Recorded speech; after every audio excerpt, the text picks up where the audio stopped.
आनंद, क्या तुम समुद्र में उठने वाली और सागर के जल में विलीन होने वाली इन लहरों को देख रहे हो? समुद्र तट पर टहलते हुए बुद्ध ने अपने प्रिय शिष्य आनंद से ये सवाल किया और आनंद ने अपना सर हाँ में हिला दिया। अज और अमर होना जल के समान है। जन्म और मृत्यु लहरों की भांति हैं। आनंद, लहरें लंबी भी होती हैं, छोटी भी। लहरें ऊंची भी होती हैं और नीची भी। लहरें उठती भी हैं और गिरती भी हैं, किंतु उनका जल जल ही रहता है। जल के बिना लहरों का बनना ही संभव नहीं। लहरें लौटकर फिर जल बन जाती हैं।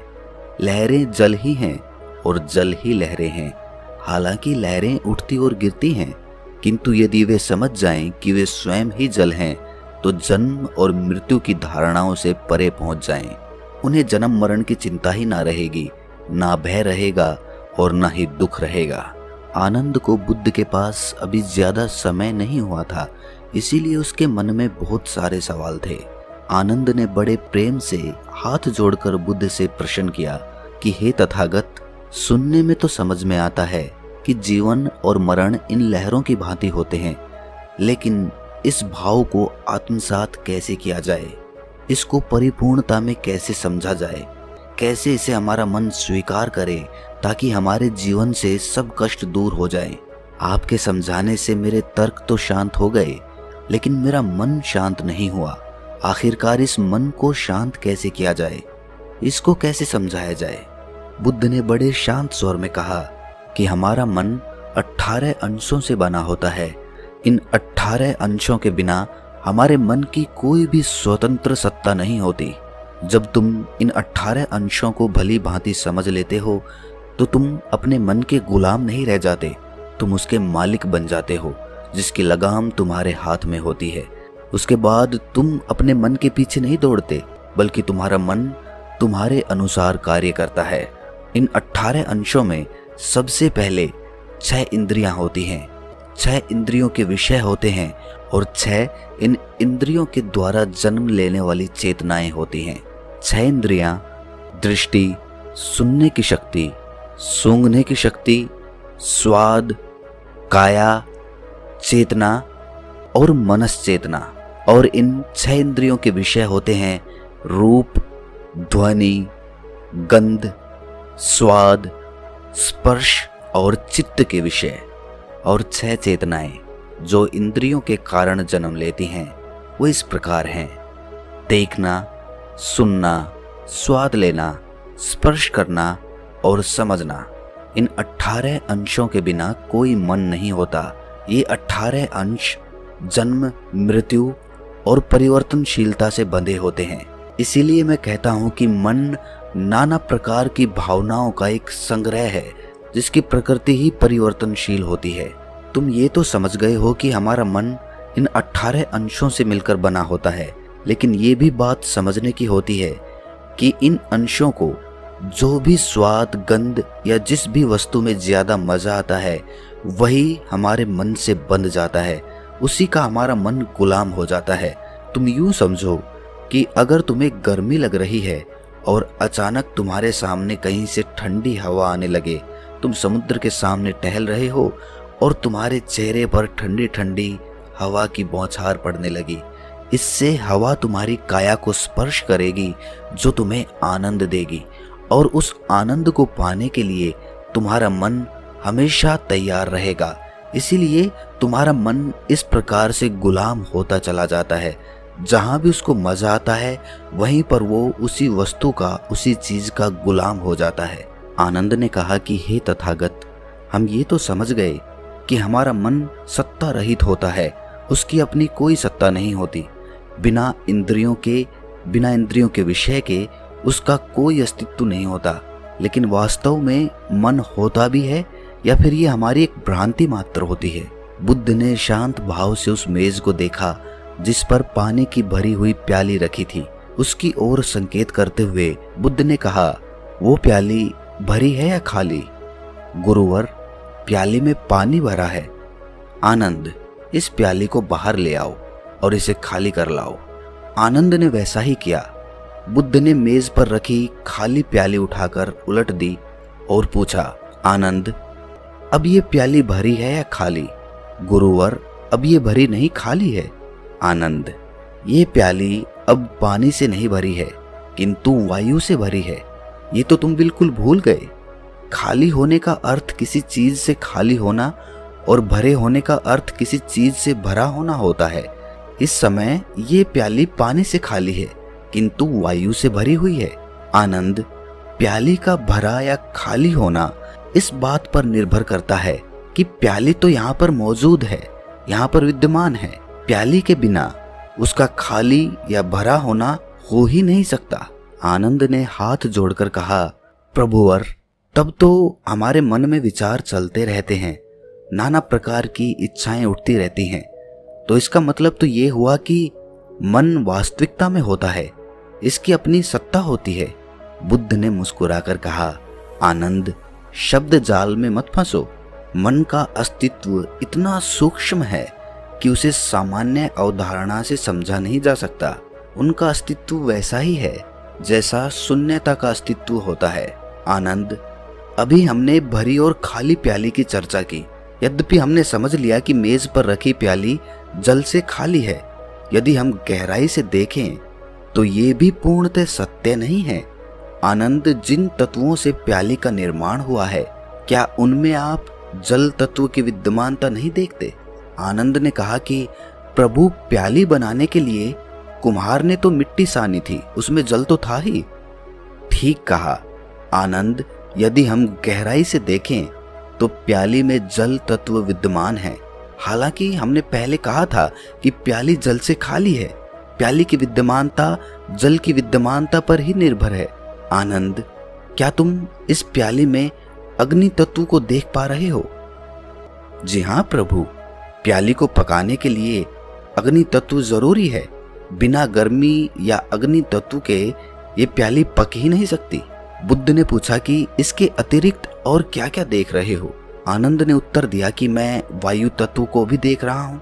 वायु ना होती तो ना तो अग्नि जलती और ना कुम्हार जीवित रह सकता था। मैं इसमें कुम्हार के कुशल हाथों की कारीगरी, उसकी चेतना, उसकी भट्टी, वे पेड़ जिनसे भट्टी जलाने की लकड़ी आती है, वर्षा, धूप और पृथ्वी जिससे वे पेड़ उगते हैं, उन सब को देख पा रहा हूँ। प्रभु, परस्पर अवलंबित उन हजारों तत्वों को मैं देख रहा हूँ जो इस प्याली को अस्तित्ववान बनाने में योग देते हैं। बुद्ध ने कहा कि बहुत सुंदर आनंद, प्याली पर ध्यान करने से उन सभी तत्वों को देखा जा सकता है जो उसके भीतर और बाहर विद्यमान होते हैं। तुम्हारी अपनी स्वयं की चेतना भी उनमें से एक तत्व है। यदि तुम गर्मी सूर्य को लौटा दो, मिट्टी पृथ्वी को लौटा दो, जल सरिता को लौटा दो, कुम्हार को उसके माता पिता को लौटा दो और लकड़ी वन के वृक्षों को लौटा दो, तो क्या प्याली का अस्तित्व संभव है? आनंद, ध्यान करने पर हम पाएंगे कि प्याली स्वतंत्र रूप से सत्ता में आ ही नहीं सकती। यही बात हमारे मन पर भी लागू होती है। हमारे मन का स्वतंत्र रूप से कोई अस्तित्व नहीं होता। इसका अस्तित्व तभी बनता है जब हमारी इंद्रियां कार्य करती हैं। आंखों से देखा हुआ सुंदर रूप हमारे मन में उतर जाता है, हमारे मन को लुभा लेता है। उसी प्रकार अच्छा स्वाद, अच्छा शब्द, अच्छे गीत हमारे मन में हमारी इंद्रियों के द्वारा प्रवेश करते हैं और वो हमारे मन में अपनी सत्ता स्थापित कर लेते हैं। लेकिन आनंद, अगर एक आदमी अपनी इंद्रियों के प्रति सजग रहता है, होश में रहता है, पूरे ध्यान में रहता है, तो वो अपनी इंद्रियों के द्वारा उसके मन में प्रवेश हो रहे उन विषयों को देख पाएगा जिनसे उसका मन गुलाम होता चला जाता है। लेकिन जो इंसान होश में नहीं रहता, वो अपने मन के लिए ही नाना प्रकार की बेड़ियां बनाता रहता है और उसे कभी समझ में भी नहीं आता कि उसका मन इतना दुखी क्यों है, उसका मन इतना गुलाम क्यों है। इंद्रियों के द्वारा जो भी विषय हमारे मन में प्रवेश करते हैं, उनका विश्लेषण हमारी बुद्धि के द्वारा होता है। लेकिन अगर हमारी चेतना सोई हुई है तो हमारी बुद्धि व्यर्थ हो जाती है, वो बेकार हो जाती है। हमारी बुद्धिमत्ता किसी काम की नहीं रह जाती। अगर हमारी चेतना सजग है, हमारी बुद्धि जागृत है, तो हम ये देख पाते हैं और ये महसूस भी कर पाते हैं कि जीवन का कोई भी अनुभव शाश्वत नहीं रहता। वो केवल तब तक आनंद देता है जब तक उस विषय का अस्तित्व बना रहता है। उदाहरण के लिए, जब तुम कोई मीठा सेब खाते हो तो वो तुम्हें तभी तक आनंद पहुंचा सकता है जब तक तुम उस सेब को खाते रहो। उस सेब का अस्तित्व खत्म हो जाने के बाद हमारे मन के पास पकड़ने जैसा कुछ रह नहीं जाता, उसका सारा मजा खत्म हो जाता है। लेकिन समस्या यहीं पर पैदा होती है। उसकी इंद्रियां उसके मन को इस स्वाद में बांधने की कोशिश करती हैं। वो बार बार उसे याद दिलाने की कोशिश करती है कि वो सेब कितना मीठा था, और इसीलिए उसका मन उस सेब को पाने के लिए बार बार लालायित होता रहता है। लेकिन यहाँ पर समझने की बात यह है कि अगर उसकी बुद्धि सजग होगी तो वो ये समझ पाएगा कि सेब का अस्तित्व हमेशा नहीं रहता, उसे मिटना ही होगा, और इसीलिए हमारे मन को भी मिटना होगा, उसे शून्यता में जाना होगा। क्योंकि अगर हमारा मन अपनी इंद्रियों के विषय में एक बार बंध गया तो वो हमेशा उन इंद्रियों के विषयों का गुलाम बना रहेगा। लेकिन जब एक बार मन इन इंद्रियों के विषय से आजाद हो जाता है तो मन की कोई सत्ता नहीं रह जाती। उसके बाद हमारी इंद्रियां सिर्फ अपना कार्य करेंगी, क्योंकि हमारी बुद्धि हमारी इंद्रियों के ऊपर उसकी मालिक बनकर बैठी हुई हैं, जो उनसे कार्य करवा रही हैं।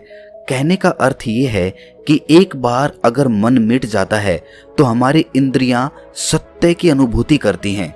वो किसी विषय से प्रभावित होकर उसे भ्रांत दृष्टि से नहीं देखती, बल्कि उसे उसी दृष्टि से देखती है, उसी प्रकार महसूस करती है जिस प्रकार उसका अपना स्वरूप होता है, अपना अस्तित्व होता है।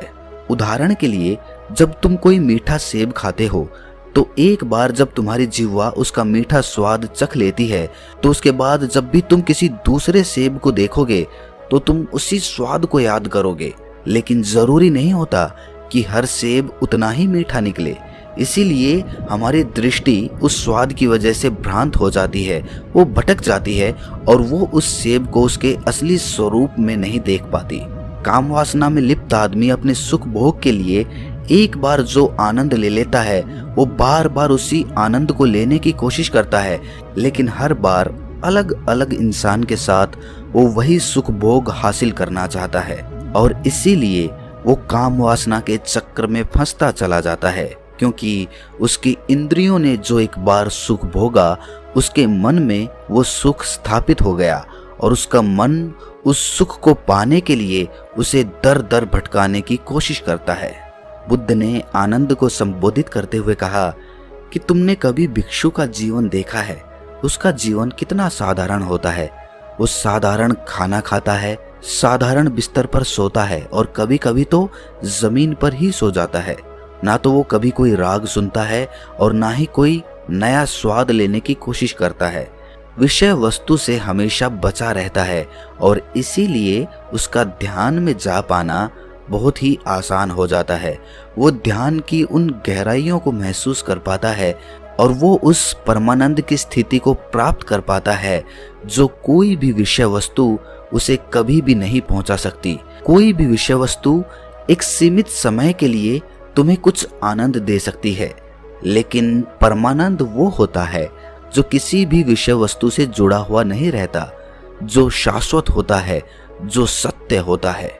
लेकिन वो परमानंद तभी शाश्वत रह पाता है जब हमारा मन मिट जाता है। तुमने बहुत से लोगों से सुना होगा कि इस काम में हमारा मन नहीं लगता या फिर इस काम में हमारा बहुत मन लगता है। वास्तविकता में जब मन मिट जाता है तो उसे हर काम में वही आनंद आता है जो उसे अपना रुचिपूर्ण कार्य करने में मजा आता है। वही आनंद वो हर काम को करने में महसूस करता है, लेकिन वो तभी संभव हो पाता है जब वो अपने मन को मिटा देता है, जब वो परमानंद की स्थिति को प्राप्त कर लेता है। और मन तभी मिट सकता है या फिर परमानंद तभी प्राप्त किया जा सकता है जब हम अपने इंद्रियों के विषयों के प्रति पूरे सजग रहें, पूरे होश में रहें। इसके बाद बुद्ध ने सभी को वो ध्यान करने के लिए कहा जिससे वो अपनी इंद्रियों के प्रति सजग हो सकें। बुद्ध ने उनको बताया कि आज जब तुम ध्यान करो तो अपनी इंद्रियों के प्रति पूरे सजग रहना। तुम्हारे कान क्या सुनते हैं, तुम्हारी त्वचा कैसा महसूस करती है, और सभी इंद्रियों के प्रति इसी प्रकार जब तुम सजग रहोगे तो तुम्हें पता चलेगा कि तुम्हारे मन में विषय किस प्रकार प्रवेश करते हैं। इसके बाद बुद्ध, आनंद और उनके सभी शिष्य गहरे ध्यान में उतर गए। तो दोस्तों, कैसी लगी ये कथा आपको? कमेंट सेक्शन में ज़रूर बताना, और अच्छी लगी हो तो इस चैनल को सब्सक्राइब करके नोटिफिकेशन बेल को ज़रूर प्रेस कर देना।